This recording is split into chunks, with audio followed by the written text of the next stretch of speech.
President Trump and his administration is out there getting change done, and some individuals is trying to put as many hurdles as they can in front of President Trump and his administration to stop them from getting change done. When are they going to realize that the people voted for change to be done because of the things that have been happening over these last few years and how nothing has been getting taken care of the right way? Thank you to everyone who's been subscribing, viewing, and donating to the channel. It really means a lot and helps the channel continue to grow. And if you want to donate and support the channel, all you have to do is click that link in my description box. It'll take you to my link tree where you can donate and support me personally. Thank you guys for being the best. It really does mean a lot. But let's take a listen to this. We need the Fed to cut rates. We need to continue to deport illegals that are taking houses from the American people. So we're very intentional and focused about it at HUD and across the administration. Fox polling shows a majority of Americans still not happy with where the economy stands, and those numbers really have not changed much in a year. All I have to say is look how things are going now, compare them to how things have been going previously, and there's a big difference between the two. That's because President Trump and his administration is out there getting change done. Working class Americans, everyday Americans, hardworking American taxpayers are struggling in the Trump economy to live paycheck to paycheck. Okay, I hear Hakeem Jeffries out there speaking now, but where is he at speaking previously with the previous administration and how nothing has been getting taken care of the right way? The people concerns being swept up under the rug. Where is he at speaking out then? Political games. Can't thrive, can barely survive.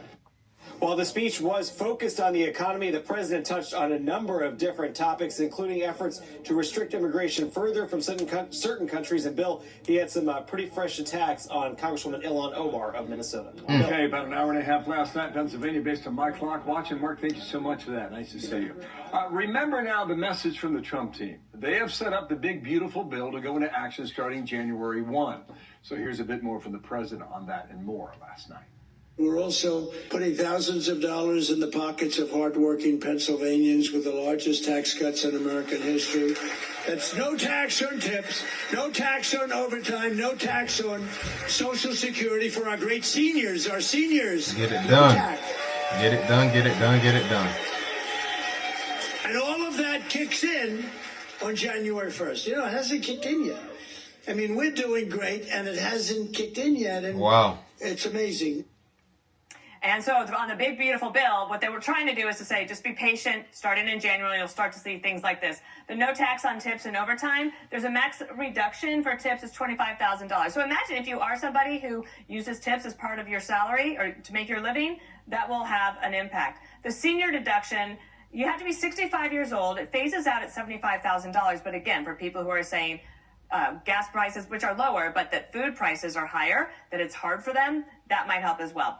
There's a no tax on car loan interest. Now, that can be helpful, but what might be even more helpful is what they announced last week, which is they're doing away with some of the EPA rules on these car and fuel mileage. Okay. That actually will help bring the cost of cars down even more. And then a child tax credit expansion. That's very bipartisan. A lot of people like this. So guys, we'll see what happens after January the 1st, but President Trump is out there keeping that promise that was made to the people to get change done because the people did not want to continue with how things have been going previously. The people voted for change to be done by an overwhelming mandate, and that is what President Trump and his administration is doing. But anyways, let me know what you guys think about today's video in the comment section. Make sure you leave this video a big thumbs up, and I'll catch you guys on the next one. Take care.